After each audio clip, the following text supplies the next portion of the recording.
I just finish my kitchen work. So एक बात मेरे दिमाग में है, मुझे लगा कि इस चीज़ पे भी video banana is a really very good idea, क्योंकि बहुत सारी लेडीज़ इससे रिलेट करेंगी एंड कहीं ना कहीं उनको समझ में भी आएगा। थोड़ा कन्फ्यूज़न नहीं, एक बात शायद उनकी क्लियर हो जो मेरी भी हुई। बहुत बार क्या होता था कि मैं अपने टास्क पहले से ही डिसाइड करके रखती थी कि बेबी सो जाएगा तो मैं ये करूँगी। घर के काम तो होते ही थे, साथ में अपने जो कैनवास प्रोजेक्ट हैं, कुछ हैंड पेंट का काम है एंड थोड़ी पढ़ाई है, मतलब ये सारी चीज़ें जो मेरे साइड बाई साइड चलती है, इसमें मैं सोचती थी कि बेबी सो जाएगा तो मैं अपना इनमें से एक काम करूँगी।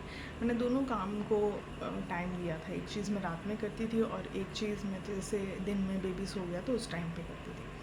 तो एक रात में अराउंड 9:30-10 बेबी को सुला रही थी मैं, तो मुझे ऐसा लगा कि यार ये सो जाएगा तो मैं अपना पढ़ाई कर लूँगी, क्योंकि रात के टाइम मैं आराम से पीसफुली मैं पढ़ पाऊँगी। तो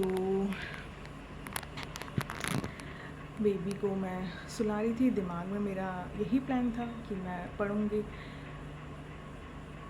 10 का 10:30 बज गया, बेबी सो ही नहीं रहा है एंड उस टाइम पे हम लाइट्स लैम्प ऑन रखते थे, क्योंकि मैं फीड कराती थी तो मुझे रात में थोड़ा सा उजाला चाहिए होता था ताकि मैं भी कंफर्टेबल रहूँ एंड बेबी भी कंफर्टेबल रहे। तो उस वजह से क्या बेबी को लाइट्स ऑन मिलती थी तो वो खेल कूद या फिर वो डिस्ट्रैक्ट जल्दी हो जाता था। तो मेरे तो दिमाग में ये था कि मैं पढ़ूँगी, तो मैं साथ में सो नहीं रही थी एंड मैं उसको फीडिंग पिलो में रख के फीड कराते हुए सोच रही थी कि सोएगा। But he was like so much distract, कभी फीड ले रहा है फिर इधर उधर देख रहा है, फिर उसको इधर उधर देख के उन चीज़ों में इंगेज होना है। सो मुझे धीरे धीरे ना इरिटेशन शुरू हो गई थी। 10 का 10:30 बज गया, मेरे लिए तो मेरा टाइम स्लॉट ख़त्म हो रहा है, क्योंकि मुझे टारगेट होता था कि 11:30-12 तक मैं पढ़ लूँ, क्योंकि 11:30 से फिर मुझे बहुत नींद आने लगती थी। तो मेरा ये होता था मैक्स टू मैक्स मैं 12 बजे तक खींच सकती हूँ, और वो भी अगर मुझे नींद नहीं आ रही है तो मेरा 10:30 के बाद तो मेरा टाइम स्लॉट कम होता जा रहा था और बेबी सो नहीं रहा है।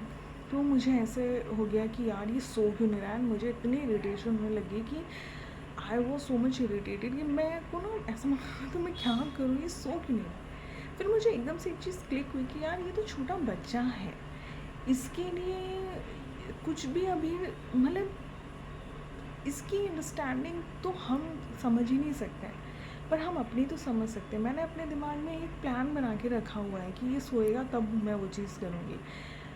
पर मैं अगर अपने आप को वो प्लान अपने दिमाग से हटा दूँ एंड मैं इसके साथ खुद सोऊं और इसको फीड कराते हुए सुलाऊं, तो शायद ये सो जाए एंड मेरे दिमाग से भी मैं ये जो मेरा टारगेट है, मेरा जो प्लान है, ये हटा दूँ अभी, क्योंकि बेबी नहीं सो रहा है तो I should be very calm and तब मैं बेबी को कामली सुला पाऊँगी।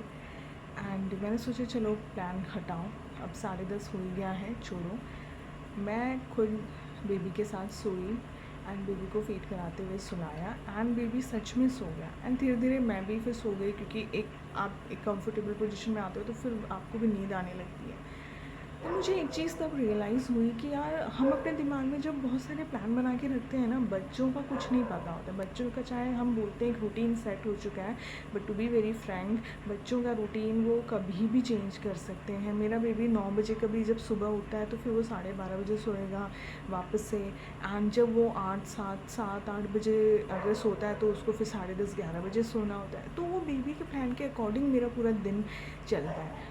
तो हमको बहुत बार ये होता है ना कि जैसे मैंने अपनी पहले वीडियो में भी बोला था कि हमको कुछ ना कुछ अपने करते रहना चाहिए बच्चों की परवरिश के साथ ही। इन ये जो ये साल होते हैं, इनिशियल ईयर्स होते हैं, बट हमको ये भी मेक श्योर करना चाहिए कि हम अपने आप को भी काम रखें एंड हम प्रेशराइज़ नहीं करें अपने आप को। बच्चा अगर अपने उसके रूटीन के हिसाब से हमें अलाउ हो रहा है तो हम अपने काम को पार्ट बनाए रखें। जब अलाउ हो रहा है तो हम वो काम करें, बट इतना प्रेशर हम भी अपने दिमाग में नहीं रखें कि हम इतना इरिटेटेड हो जाएं, बच्चे के साथ वो रिफ्लेक्ट हो हमारा इरिटेशन। हमको जब लग रहा है कि हमको इरिटेशन स्टार्ट हो रही है तो हम अपना प्लान को हटा दें कि छोड़ो। तो मैं ऐसा ही करती हूँ, जब मुझे लगता है बेबी अलाउ कर रहा है, बेबी सो रहा है, तो मैं अपना प्लान को कंटिन्यू रखती हूँ। वरना कितने बार ऐसे होता है कि अगर दिमाग में भी होता है बट मुझे लगता है कि नहीं इसका रूटीन नहीं सेट है, तो मैं अपना प्लान ही ख़त्म कर देती हूँ कि बस बेबी का जो रूटीन जा रहा है उस रूटीन से हम भी फ्लो करते हैं, ताकि मैं भी इरिटेटेड नहीं रहूँगी एंड वो रिफ़्लेक्ट मैं बच्चे के साथ नहीं करूँगी, क्योंकि बच्चा छोटा है, उसको क्या पता, उसकी कोई अंडरस्टैंडिंग इस चीज़ में है ही नहीं। हाँ, जब बच्चे 3-4 साल के हो जाते हैं तो वो इतना समझने लगते हैं, तो हम उनको समझा सकते हैं, चीज़ों को अच्छे से बता सकते हैं। पर 11-10 महीने के बच्चे, 1 साल का बच्चा, उसको तो कुछ भी नहीं पता है। सो उस टाइम पे हमें अपने आप को होल्ड करना पड़ेगा, हमें अपने प्लान अपने दिमाग में सेट करने पड़ेंगे एंड बच्चे के साथ चलाने पड़ेंगे। सो जो भी लेडीज़ इस स्टेज में हैं, काम के साथ काम भी हैंडल कर रही हैं, तो अपने काम को उस हिसाब से मैनेज करें ताकि आप भी इरिटेटेड नहीं हो, क्योंकि ये बहुत ज़रूरी है कि हमें अपना इरिटेशन कंट्रोल करें।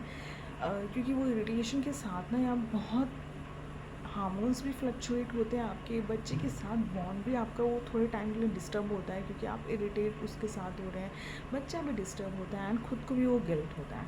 सो मेक श्योर कि आप बच्चे को संभालते हुए अपने आप को भी संभालें।